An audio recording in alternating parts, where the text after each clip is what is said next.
Attracted armature પ્રકારના રિલેના ફાયદાઓની યાદી આપો. તો એટ્રેક્ટેડ આર્મેચર પ્રકારના રિલે એ વર્ષોથી સિસ્ટમમાં ઉપયોગી છે અને એના થોડા એડવાન્ટેજીસ આપણે લખેલા છે. તે ફાયદાઓ થોડા જોઈએ. એક તો ડિઝાઇનની સરળતા, ખૂબ જ સરળ ડિઝાઇન હોય છે. ઇઝીલી આપણે એને કન્સ્ટ્રક્ટ કરી શકીએ છીએ. વિશ્વસનીય કામગીરી એટલે કે રિલાયેબલ ઓપરેશન છે, તેના ઉપર ભરોસો રાખી શકાય અને રિલેની ઓપરેશન કેરેક્ટરિસ્ટિક ખૂબ જ સરળ છે.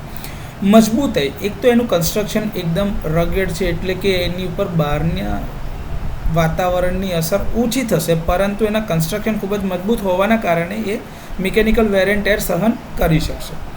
ખર્ચ અસરકારકતા એની સારી છે, એટલે કે કોસ્ટ ઇફેક્ટિવ રિલે છે.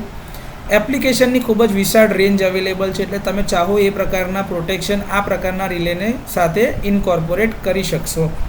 હાઈ ફ્રીક્વન્સી ટ્રાન્ઝિયન્ટ પ્રત્યે અસંવેદનશીલતા છે, જેના કારણે હાઈ ફ્રીક્વન્સી ટ્રાન્ઝિયન્ટની એના ઓપરેશન ઉપર કોઈ જાતની અસર થતી નથી. કોન્ટેક્ટ કેપેસિટી ખૂબ જ સારી છે આ પ્રકારની રિલેની, જે એક ખૂબ જ મોટો એડવાન્ટેજ છે. મેન્ટેનન્સ ખૂબ જ સરળ છે. બાહ્ય વીજ સપ્લાયની જરૂર નથી, એટલે કે કોઈ ઓક્ઝિલરી સપ્લાય બહારથી એક્સટર્નલી આપણે આપવો પડતો નથી. આ પ્રકારના રિલે એસી અને ડીસી બંને પ્રકારના સપ્લાય સાથે કામ કરી શકે છે. એમાં આ પ્રકારના રિલે ડીસી સપ્લાય માટે ખૂબ જ ઇફેક્ટિવ છે. જો તમે ડીસી સપ્લાય આપો તો પોલરાઇઝ્ડ ટાઈપ એટ્રેક્ટેડ આર્મેચર પ્રકારના રિલે તરીકે કામ કરી શકે છે અને એની સેન્સિટિવિટી બી સારી છે. ઓપરેશન રિલાયેબલ છે આ કેસમાં.